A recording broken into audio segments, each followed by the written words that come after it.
So in 2020, I had the cliche of waking up one day and just realizing something had to change. Like, I would look at myself in the mirror and just not recognize who I was. I didn't realize how big I'd gotten. I didn't realize how unhealthy I looked. And I knew something had to change. I was at my heaviest weight, so I was 260 pounds. I'll put conversions for whatever you're used to.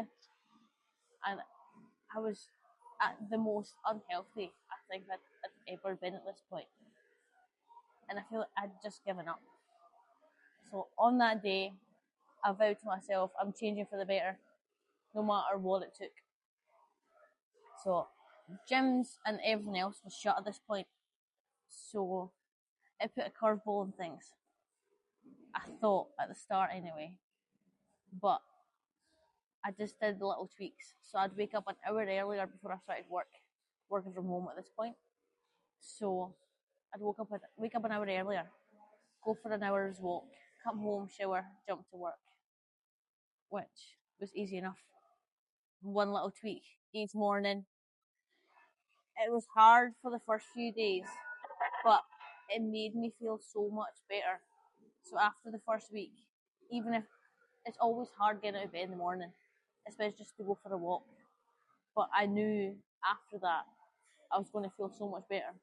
So even if it was raining or it was freezing, I still knew I had to go and do it, and I feel so much better. So I did that.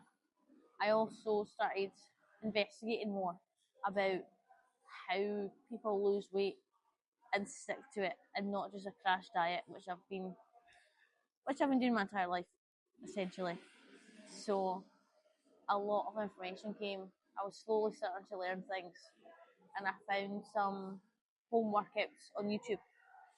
So after work, I think every weekday at least, I was jumping through the living room and doing some YouTube workouts. So I think Chloe Ting and Sydney Cummings were the two that I really stuck to. I also went back to my roots. And so back in the day, I would play Just Dance on the Wii. I'd spend many nights on one of the many crash diets, sweating out and Just Dance, hoping that I'd lose weight. So this time on the Nintendo Switch, I got Just Dance. I also there was a boxing game, so that made it fun.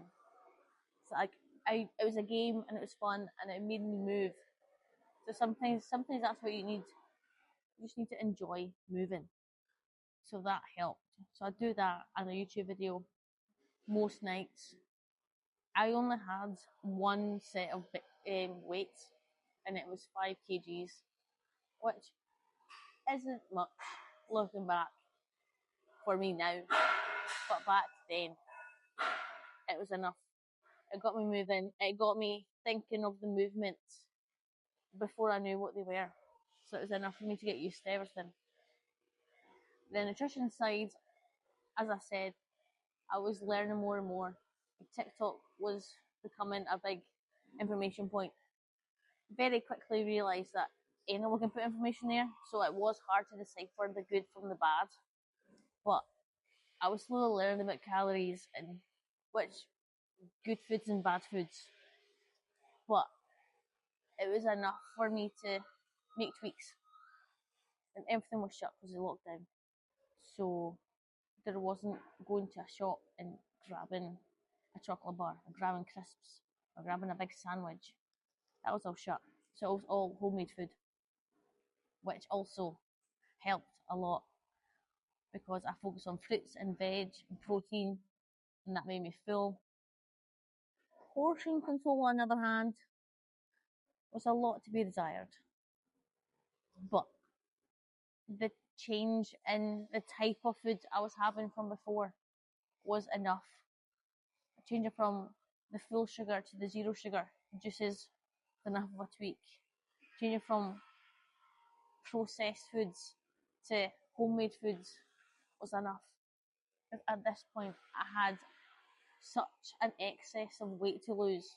Those little tweaks were enough to just start chipping away. which made me ingrain good, healthy habits and forget all the bad habits I'd learned over the countless years of crash diets. So after this, I started Instagram because realizing that I need accountability. I need someone or people or whoever to be not in the journey with me, but to know that I'm doing it. So I'm such a people pleaser. I don't want anyone to be, oh, did you give up? So I thought posting regularly would keep me at it. It was private for the first month or so because I knew I needed it, but I wasn't confident enough just to do that final push.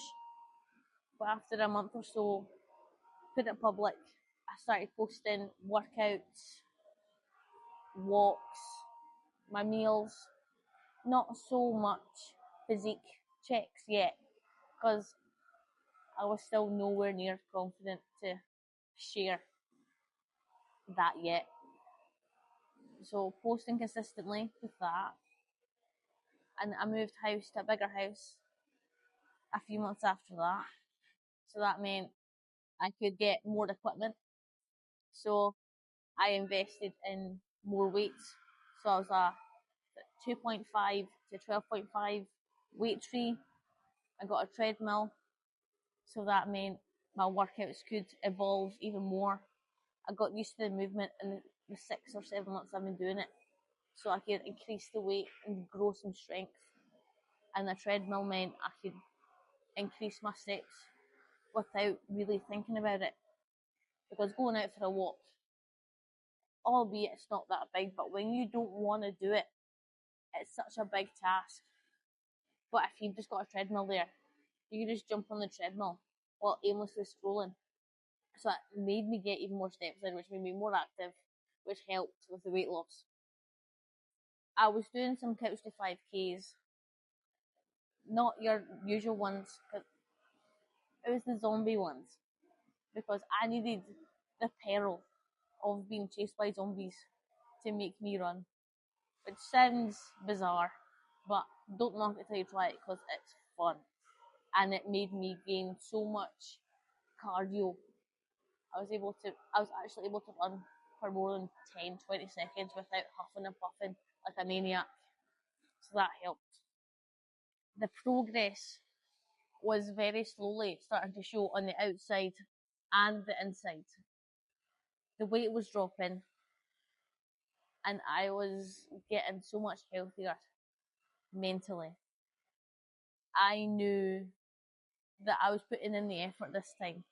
I knew that I was showing up for myself, and that made me so much more positive. I wasn't doom and gloom about things that I used to be. I was just positive about pretty much everything because I was putting so much work in and I was happy.